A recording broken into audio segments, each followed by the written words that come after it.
So yo, what's up mga kabatang dyan? At meron naman tayong panibagong reaksyon dito sa idol natin, the strongest, the Cuadro Alas, Daniel Casimero. Yan po mga kabatang at may nakita naman po akong reaction video tungkol kay idol Champ Casimero. Namigay na naman ng sako-sakong bigas itong si idol at matik yan. Pag nanalo si idol, matik, may blessing yung mga kanyang mga kabarangay, mga kabataan. So, mga baser, panoorin nyo to. Let's go! Yun mga kabataan at habang pinapanood natin itong ating yung ginagawa dito ni Idol Casimero. So, kitang-kita nyo naman mga baser. Yan ang katotohanan na yung inyong ginagawang pagbaba kay Idol Champ Casimero. Lagi yung sinasabi niyang kangkong at malaki ang tiyan at hanggang doon na lang ang kanyang lakas at buhihingan at ibinabaybawan niyo lagi ang buhay niya, hinahatak niyo pababa. Ito, panoorin niyo yan. Ganyan ang binababa ninyo, hinahatak niyo pababa. Yung mga basher na yan.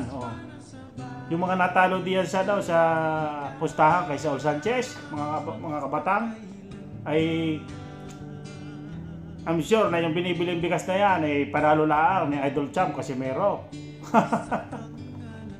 Matindi yan.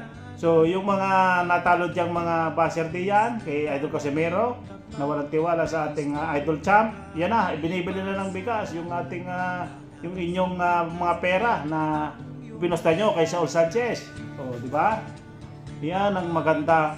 Kumbaga, yung inyong itinaya kay Saul Sanchez, nakatulong din.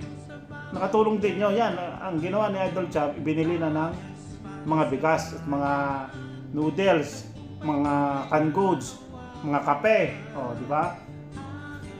Sa pool pa naman si Idol Champ, pagka nananalo, lagi nang namimigay ng sako-sakong bigas.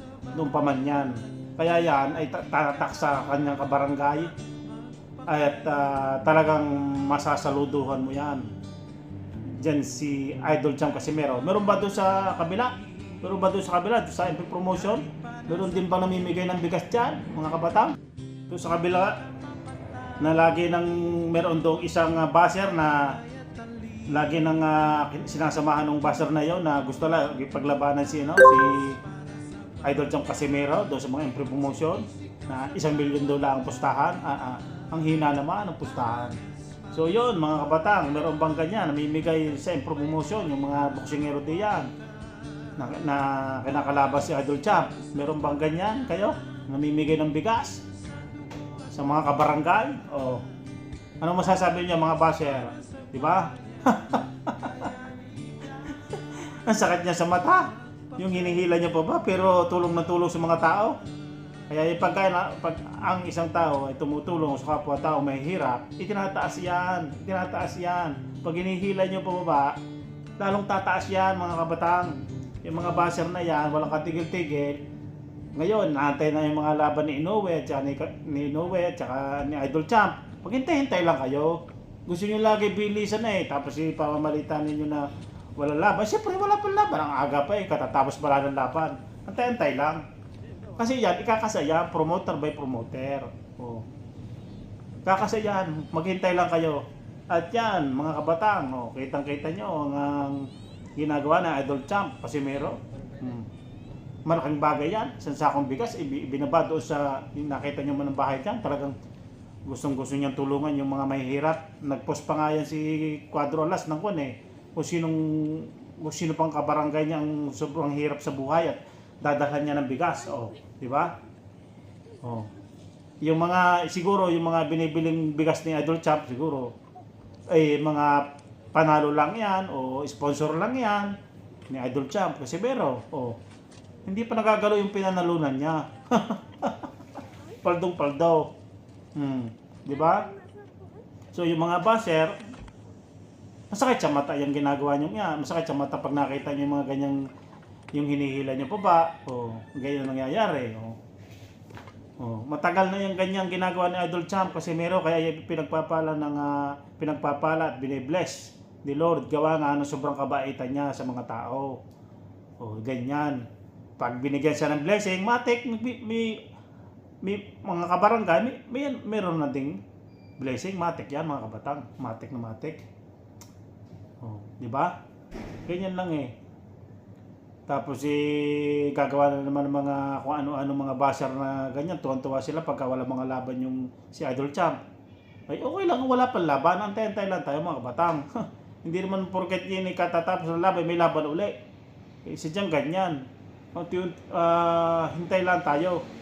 Siyempre, pagka nagkalaban uli yan, pag nakapirma uli ng kontrata, iiyak naman mga basher nito.